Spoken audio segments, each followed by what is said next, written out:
ایک سوال نے کہا جی کہ سورہ رحمان ایک بار کسی مقصد کے لیے سن لی ہے اور وہ کام ہو گیا ہے تو دوبارہ کسی مشکل کے لیے سن سکتے؟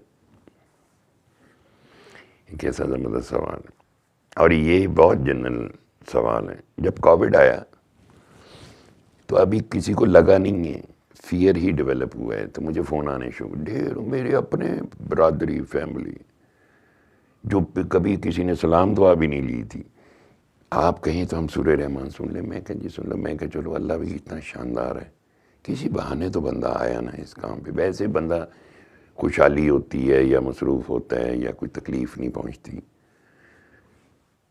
تو بندہ بالکل بے پرواہ ہوتا ہے، وہ کہتا ہے نہیں یار میری عقل کے مطابق everything is fine under control.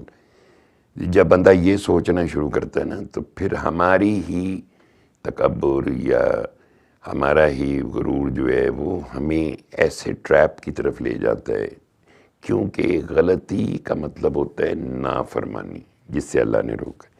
جب آپ نافرمانی کرتے ہیں تو سزا بھی اسی کی طرف سے آتی ہے، یعنی اس نے پہلے سے وارننگ دے دی ہے، یہ کرو گے تو یہ ہوگا، یہ کرو گے یہ ہوگا۔ اور اس سارے کا سبب کیا ہے؟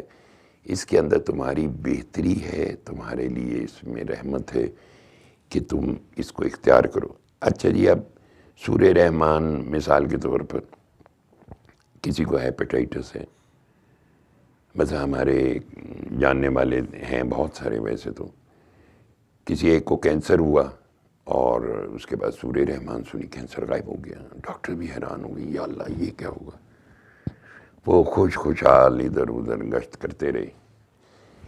ہم نے بھی سوچا چلو ایک بار، وہ سیدھا پائلٹ تھا، وہ باہر ایئر لائن میں، وہ ادھر سے ادھر آئے، مل بھی گئے، جو ہم نے انہیں کہا یار مجھے نہیں ملنا، آپ بس ایک کام کیا کریں، لوگوں کو بتایا کریں آپ کو کینسر تھا، آپ نے یہ سنی، اب آپ اس کو پھیلائیں، بس پھیلاتے رہے ہوں گے۔ کتنے زمانوں کے بعد اب وہ پھر غائب ہو گیا اور کبھی نہیں ملا، ریلیپس ہوا جی کینسر۔ ہم سوچتے ہیں کہ شاید اب ٹھیک ہو گیا، اب کوئی چیز واپس نہیں آئے گی۔ جیسے نبی علیہ السلام نے فرمایا نا کہ یہ ایک سکوئر بنا کے ایک لائن کھینچی اور کہا یہ سکوئر تمہاری زندگی ہے، یہ تمہاری خواہشات ہیں، یہ چھوٹی چھوٹی لائن نے ارد گرد بنائی۔ ایک تکلیف ہے، ایک مصیبت ہے، ایک بیماری ہے، ایک سے نکلو گے دوسری میں پھنسو گے، دوسری سے نکلو گے تیسری میں پھنسو گے، and so on so forth till the last breath of our life, جو وہ مرض الموت ہے، اسی سے ہماری جان چھٹتی ہے۔ پھر بیماری سے تو ہم ٹھیک ہو جاتے ہیں، مرض الموت سے نجات جو ہے موت پہ جا کے کلمینیٹ ہوتا ہے یہ سارا کھیل۔ تو اگر آپ نے ایک دفعہ سن لیے اور توجہ سے سن لیے، اس کا دوسرا حصہ اس کو پھیلانا ہے پیار سے۔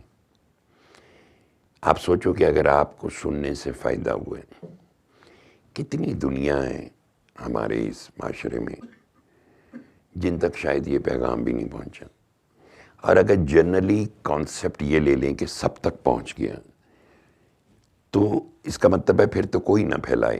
آج اس پیغام کو 24 سال ہو گئے، 24 ایئرس، آج بھی میرا یہی خیال ہے کہ یہ پیغام نہیں پھیلا، کیونکہ جب میں کسی سے ملتا ہوں یا کوئی مجھ سے بات کرتا ہے، اس کو پتہ تو ہے سورہ رحمان کا، لیکن نہ اس کو طریقہ پتہ ہے، نہ اس کے پاس کوئی اگزامپل ہے، نہ کسی نے اپنے درد بھری کہانی سنائی اس کو کہ یار تو پریشان نہ ہو، یہ کوئی ٹوٹکا نہیں ہے، چٹکلا نہیں ہے، اس کو دھیان سے سن، میں ایسے بیمار تھا، ایسی تکلیف میں تھا، میں نے بھی سنی، میں ٹھیک ہو گیا، میں تمہیں یہ پیغام دے رہا ہوں۔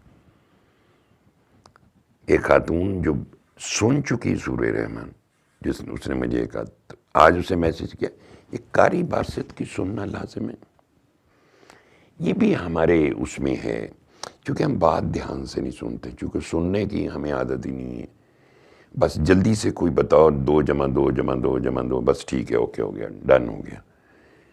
پھر آپ نے اس کو پھیلانا ہوتا ہے، جب تک آپ پھیلائیں گے نہیں، آپ پھیلاتے رہو گے نا تو اللہ کی رحمت آپ کو ڈھانپے رکھے گی، چونکہ آپ درد انسانیت کا کام کر رہے ہو۔ نبی علیہ السلام نے آخری خطبے میں یہی بات فرمائی تھی، جو لوگ یہاں موجود ہیں میرا پیغام ان لوگوں تک پہنچا دیں جو یہاں موجود نہیں ہیں۔ پیغام کیا ہے؟ پیغام رحمت قرآن مقدس، نور، یہ ہدی للناس ہے، تمام انسانیت کے لیے، سب تک جائے گا، لوگ سنیں گے، لوگ اس کو، انہیں فائدہ ہوگا، اچھا محسوس ہو۔ آپ یہ نہ کہیں کہ وہ ظالم ہیں، آپ یہ نہ کہیں کہ وہ گناہ گار ہیں۔ آپ کا میرا کام ہے کوئی بھی ہو اس کو پیغام دے دینا۔ کیا پتہ اللہ کی رحمت کا، اللہ تو ہے ہی گناہ گاروں کا رب، اور نیکوکاروں کو کیا کرنا ہے؟ مثلا گناہ گار ہی کے لیے تو چیلنج ہے یہ وجود۔ حضرت جنید بغدادی رحمۃ اللہ علیہ نے پوچھا، انہوں نے کسی کی شعر کوٹ کیا ہوا تھا کہ میں نے محبوب سے پوچھا میرا گناہ کیا ہے، تو مجھے جواب ملا تیرا وجود ہی گناہ ہے، اور اس کے علاوہ کیا گناہ ہے؟ مثلا میرا وجود ہے، کدورت ہے، گندگی ہے، اس کے اندر آپ خود اپنے اپنے انداز میں سوچیں، اپنے اندر ہمارے کیا چلتا ہے، کتنا ہمارے قلب جو ہے حسد سے بھرا ہوا ہو، نفرت سے بھرا ہوا۔ تو جب ہم اس کو پھیلاتے ہیں تو ہمارے اوپر یہ ابلیسی جو غلبہ ہے، شکنجہ کم ہوتا ہے۔ جب وہ شکنجہ کم ہوتا ہے تو آپ خود بخود بہتر ہوتے جاتا ہے، آپ دوبارہ مصیبت میں نہیں پھنسو گے۔ اب دوسرا یہ کہ اگر کوئی تکلیف آئے گی تو کم از کم ایک دم مایوسی، ناامیدی، ڈپریشن، اس کے اندر تو نہیں گرو گے نا۔